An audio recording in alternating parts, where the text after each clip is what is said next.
From Illinois Public Media, this is the 21st Show. I'm Brian Mackey. For years, the 1.9 million people who get federal food assistance in Illinois were able to receive it without having to prove they were working or looking for work.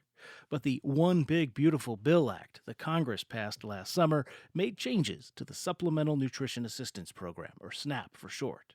Now, to be eligible for the benefits that were once known as food stamps, many people are required to work or volunteer for a minimum of 80 hours a month. It's estimated tens of thousands, if not hundreds of thousands, of Illinoisans have either lost or could lose their benefits because of these changes. On top of that, there are more changes coming to how the states get money from the federal government for SNAP, and that's going to add millions of dollars in costs for Illinois state government. That said, this year's budget includes $70 million for one-time payments to people who lose at least part of their SNAP benefits. Joining us now to talk about all of this is Zach Hieronymus, Executive Director and CEO of one of the organizations that is seeing the effects of these changes, the Tri-State Food Bank. The three states in the name there are Illinois, Indiana, and Kentucky. Zach, welcome to the 21st Show. Brian, thanks for having me. Also with us is Craig Norenburns. He's a fourth-generation grocer. He owns 4 independent stores in southern Illinois. Craig, welcome to you as well. Thanks, Brian. Pleasure to be with you guys. And listeners, I should say, in order to make our schedules meet, we taped today's program earlier this week. Because of that, no calls today, but you can let us know what you think. Our email address is talk@21stshow.org. That's talk@21stshow.org. All right, Zach Hieronymus with the Tri-State Food Bank. I mentioned around 1.9 million Illinoisans get SNAP benefits. Where do you see the greatest need? And sort of what groups of people do you see the greatest need? Well, I tell you, it's wide-ranging. When you think about hunger and who it affects, it's really indiscriminate. So whether it's children, families, seniors, veterans, our unhoused and unsheltered neighbors, really and truly, hunger touches all folks, especially in the 16 counties that we serve in southern Illinois. Craig, how does spending from SNAP help grocery stores like the ones you own? Yeah, so I have 4 independent markets in southern Illinois, and for us, it represents a certain percentage of folks that come in and the dollars that are spent from SNAP card benefits. And we'll see an impact on how that plays out here in our markets. And I think for specifically lower income areas where SNAP benefits are more heavily used in grocery stores, we're going to see even bigger impacts. I do some consulting for some stores that are trying to tackle the food desert pandemic of our time. And this plays a huge piece in that, and could be detrimental to adding to kind of the issue that we're seeing when it comes to food deserts. It's often said that grocery stores run on really slim profit margins. Can you talk about what that means for the work that you do, especially as it relates to food assistance? Yeah, so as a grocer, we survive on the penny, right? So we're in what we like to call the penny business, meaning that for every dollar that we earn that goes through the checkout line, we're lucky if we get to keep a penny of that. And so the bottom line is tight. Margins are extremely tight, and any influx in spending habits, how those dollars are generated, have great impact, whether it be on sustainability for markets, for job creation. We're in the business of trying to create jobs and be in communities where, we're not in communities that have 3 or 4 stores. We're the only shop in town. And so what happens is when communities like ours lose their grocery store, it's got a greater impact than just our business. It trickles down into other businesses and really the overall health of communities at large. Zach Hieronymus, what do these work requirements mean in practice? Well, in the short term, what it has really meant is on May 1st, we lost 120,000 Illinoisan neighbors. They lost access to the Lifeline benefit. And what I mean by that, the changes in HR 1 with the work requirement really elevated the age at when you needed to physically work or volunteer, meaning it went from age 50 to 64, which is a pretty significant amount of folks and demographic in the 16 counties that we serve in Southern Illinois. When we look at those food insecure individuals that are 50 and above in Illinois, it's about 12.9%. For us at Tri-State Food Bank, looking at the 16 counties in Southern Illinois, where economic mobility and opportunity are, I'd say, a lot more disadvantaged than other parts of the state. We have real concern about those seniors 50 to 64 that are going to have to either work 80 hours to make up that benefit or qualify for that benefit, when we know that, those that are unemployed in the 16 counties is approximately about 5% across the board. We have some counties that are 6.9% down to 3.9%. Pulaski County, Alexander County being a couple of those that are on that higher end of it. So most importantly, just what we've seen, the 120,000 Illinoisans that have lost is going to be a significant gap to make up. And what I'll say is the emergency food system, Tri-State Food Bank, and our many partners in the 16 counties that we serve aren't really positioned very well to make up that gap. And what do I mean by that? SNAP plays such a vital role in the lives of our neighbors that are enrolled in it. It ensures that children have nutrition. Families don't have to, rob Peter to pay Paul on bills to pay. Seniors don't have to make tough choices with medicine or food or transportation and food.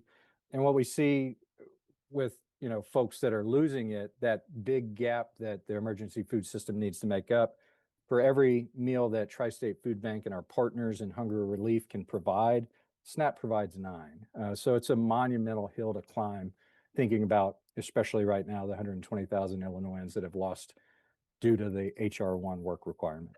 Indiana and Kentucky have had work requirements for some time, I understand it. What do you know as running a tri-state organization? What do you know about what effect those have had there versus the way it had been in Illinois? Well, I tell you, we're seeing about the same thing in Indiana and Kentucky. Work requirements have been there. In Indiana, they've also tightened the restrictions on what you can actually purchase with SNAP benefits, meaning no sugary sodas, no, a lot less processed foods. We're having a debate. We had a debate, about, you know, rotisserie chickens. Could that be something that could qualify as well?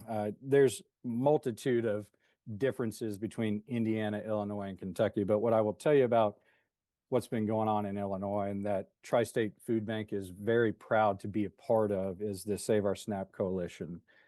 Tri-State Food Bank, alongside 90 other organizations, have been working diligently since HR 1 came in to, build a coalition, align and advocate for our neighbors that are truly facing hunger. And what I mean by that is, when we look at our region, 16%, we fare a lot better than the state does overall. Nearly 1 in 4 individuals in Illinois are facing hunger. They're food insecure. And the coalition really worked with DHS to identify those folks that were going to be most quickly impacted by the work requirement. Whereas, from the onset, we were looking at about 450,000, and working alongside DHS, we were able to, do outreach and education about the changes that were coming on to make sure that folks were properly re-enrolling in the program and making sure that they were checking off all of the boxes or getting themselves, in position to continue to receive the benefits that are making such an impact in their lives. And we were able to dwindle that down to 120,000 folks, still a monumental number of individuals and neighbors that are going to have to go without and make tough decisions. But again, we're going to continue the advocacy moving forward in the state of Illinois. All right, let me remind listeners this is the 21st show. I'm Brian Mackey. We're talking about changes to food assistance, federal food assistance. Many people are now required to work or volunteer so many hours a month in order to keep access to those benefits. We're talking about that with Zach Hieronymus of the Tri State Food Bank, which serves parts of Illinois, Indiana, and Kentucky, and also fourth generation Southern Illinois grocer Craig Norenburns. We taped this conversation on Tuesday this week, so no calls, but you can let us know what you think. Our email address is talk@21stshow.org. Craig, there was a stretch of time last year where these SNAP benefits did not go out. What did that change for grocery stores like yours? Yeah, my perspective is from multiple angles. It's very interesting the seat that I'm in when it comes to this topic because I'm an employer, right? And so I also interview people. And so we've got people that will come looking for a job. And now that SNAP has work requirements that are coming in, we're seeing people apply again, right? Which on one hand is great. We've got openings. We're looking for great uh, opportunities to employ people. But what we're finding is it's kind of a double-edged sword. And I don't want to say that there's not fraud or that there isn't fraud. There definitely is some going on. I think maybe that's what the federal government is trying to say. Hey, we need to put some rules and policy and procedure in here to put parameters on. And so I'm going to give you an example of a time that we just recently had where somebody came into the supermarket applying for a job. We gave them an interview and they were on their cell phone the whole time, not paying attention, like deliberately like trying to blow the interview. And come to find out it's because they have to be applying and trying to get work for SNAP benefits. And so we get to see both sides of it. We know that there's a real need and we want to be able to help and step into those needs.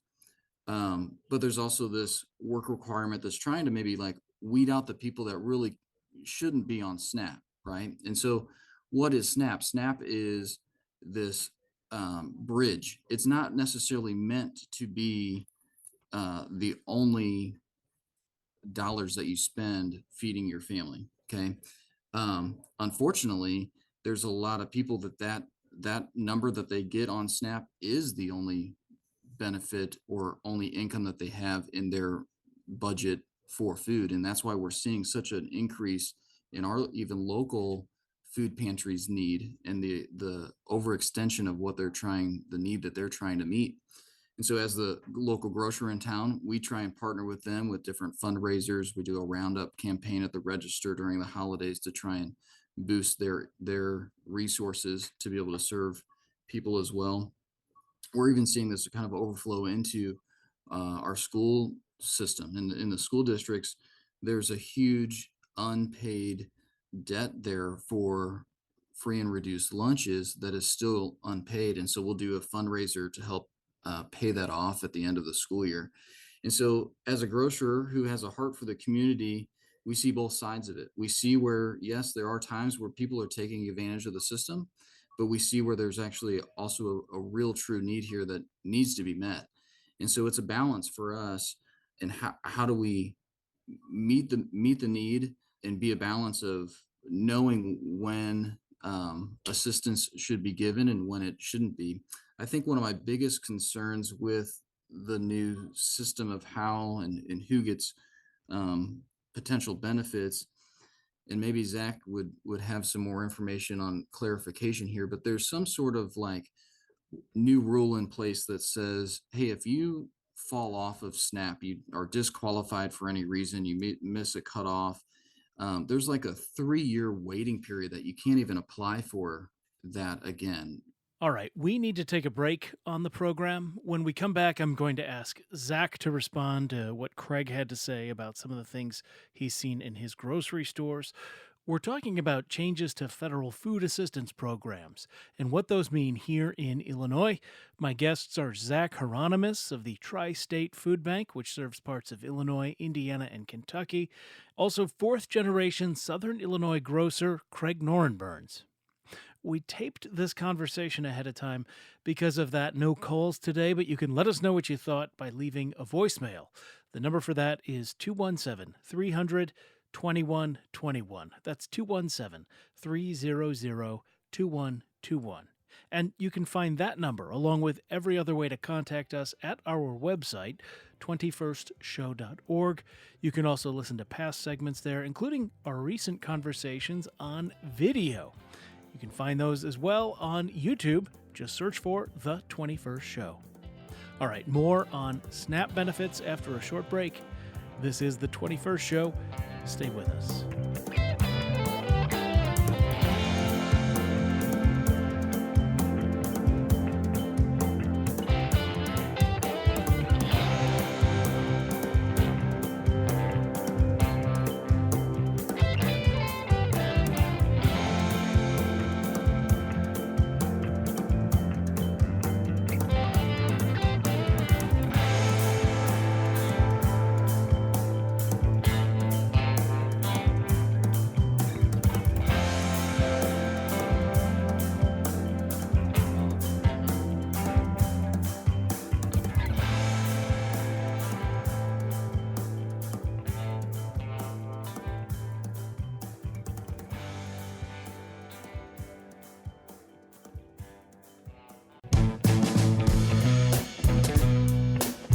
It's the 21st Show. I'm Brian Mackey. We are talking about changes to SNAP benefits, formerly known as food stamps, that require many people who get them to work or volunteer so many hours every month in order to keep those benefits.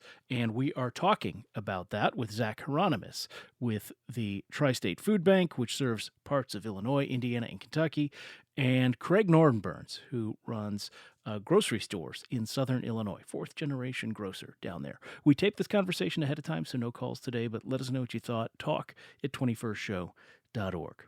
All right, Zach, before the break, we heard Craig talking about the sort of employer perspective and how he has seen people, at least one person, coming in and sort of tanking a job interview, checking that box so they could meet the federal requirements. I did want to ask your perspective on this, because there is an argument out there that these work requirements are intended to help people get out of poverty, right? This is supplemental nutrition assistance, supplemental. It's not supposed to be the whole food budget for people, and that not having a work requirement in place creates a cycle of dependency. What is your perspective on that? I think it's interesting to hear Craig's perspective from an employer and a grocer standpoint. I understand that there's a lot of perceptions of what SNAP is and who qualifies and who doesn't qualify and who may be abusing it and who may not.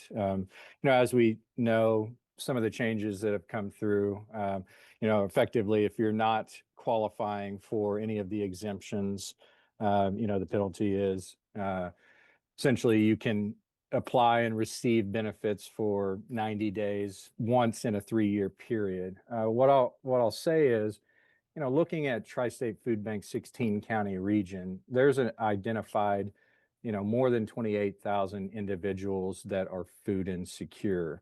Of those folks, 64% of them are at the SNAP threshold on below. And let's keep in mind that, statewide, 37% of SNAP households have older adults, 45% of SNAP households have children, and 44% of SNAP households have a person with a disability. So many of those, are getting the exemption. But when it comes down to the work requirements, looking at, those families that now used to be able to qualify with an exemption with, kids that are 18 and younger, now that requirement is households that can get the exemption have to have kids that are 14 and younger, meaning what does that mean? Does that mean that the 15, 16, 17-year-old needs to go out and find a job to help the family overcome the benefit loss there? When we're thinking about those seniors that are 50 to 64 that had an exemption and now have to go out and work 80 hours in a month to make up that particular benefit loss, depending on what their household income was. it's an absolute challenge. One of the challenges that we've got long term with SNAP in Illinois is the cost share that's coming along. And I think a lot of folks get a misunderstanding about maybe what's going on and the way that it's been communicated on the federal level with respect to the error rate. A lot of people think that error rate means that there's a lot of people that are, you know, getting benefits that shouldn't be getting benefits, or maybe they're getting, they're fraudulently going after them, and that's not necessarily the case. And I can tell you this, as a food bank that serves 3 states, the way that Illinois interprets the USDA rules on SNAP, the way that Indiana and Kentucky do, they all do it differently. They all do it differently with all of the USDA programs all across the board. And it's an administrative thing that, oftentimes many folks are getting less benefits than what they could potentially qualify for. So a lot of changes in HR 1 that are making some significant impacts. And again, I'll just reiterate, the emergency food system, we're here to be a supplement. SNAP, again, provides 9 meals for every 1 meal that Tri-State Food Bank and our partners can provide neighbors truly facing hunger. Craig, how do you see these changes affecting communities more broadly? Yeah, more broadly, it's interesting. There's a whole economics behind it, right? So if you look at Illinois as a whole, there's over 9,300 grocers, and that equals, almost 20,000 jobs. And so we look at where those dollars come from, and some of that obviously represents benefits from SNAP. But what's interesting is if you take a dollar of SNAP benefit, it actually almost instantly even creates a brought back dollar of $1.50 for that dollar that was spent. And that's going back into the local community. And those dollars are spent almost immediately. You don't see people getting their SNAP benefit and holding on to those for weeks, months at a time. The money's there, you got to eat, and so you spend it.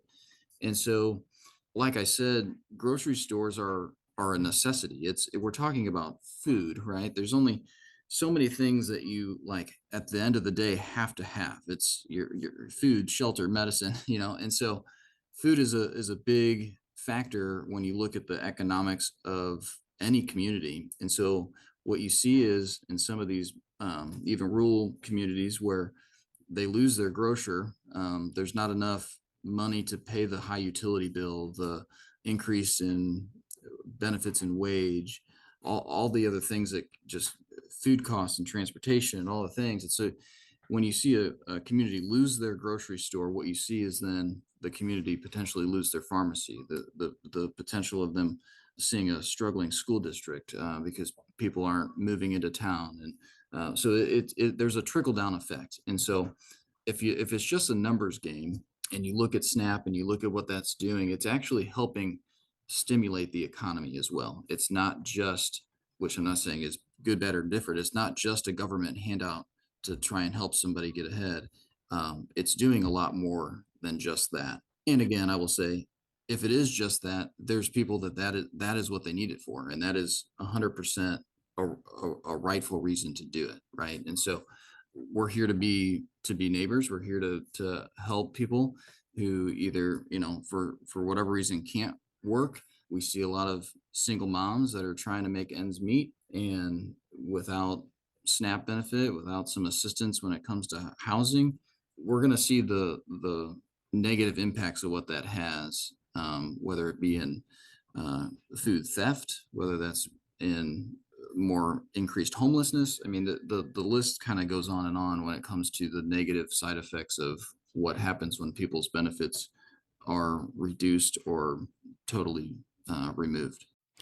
We're almost out of time here. I do want to ask, or I want to note that the new state budget that just passed the General Assembly this week sets aside $70 million for a program they're calling Families Receiving Emergency Support for Hunger. That spells out FRESH. Legislators love their acronyms. But Zach, the idea is people who lose all or part of their benefits, SNAP benefits, would be eligible for a one-time $400 payment. On a practical note, beyond that, what can people do to get help if they've lost or are probably going to lose their SNAP benefits? Well, Brian, I want to thank you for bringing up the Fresh program. It's something that I know the coalition that advocated for this is really proud to see come about, especially with the changes to HR1. At the end of the day, Tri-State Food Bank, our partners are there to provide hunger relief. And as much of a challenge it's going to be, I do want to kind of talk about real briefly what we've seen.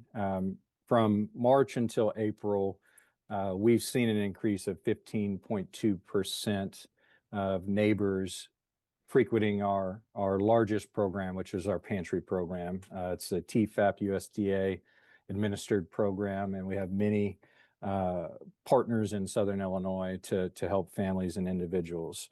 We're very grateful to the state of Illinois, the governor, and the General Assembly for infusing hundreds of thousands of dollars last year as part of the SNAP disruption that we're continuing to leverage throughout the end of this month to help make up that gap. But what I would say is we need champions and advocates coming alongside us with our Save Our SNAP initiative. The coalition is working, worked diligently for this General Assembly, going to continue to work until we can see hopefully some positive reversal of HR1 and ensure that, our neighbors that are truly facing hunger are, being taken care of through SNAP, because it is a vital program meeting the nutritional needs of children, families, and seniors. But then again, in the interim, we're glad to see this longer runway for those that are losing benefits. But we also know that there's a greater fight ahead. But always, if you're in Southern Illinois in the 16 counties or anywhere throughout the state, that you can look up any food bank, Feeding America Food Bank in Illinois, and find the resources that you need to meet the needs of you and your family. Zach Hieronymus with the Tri-State Food Bank and Craig Norenburns, fourth generation Southern Illinois grocer. Thanks so much for being with us today on the 21st Show. Thanks, Brian. Thanks, Brian. My pleasure.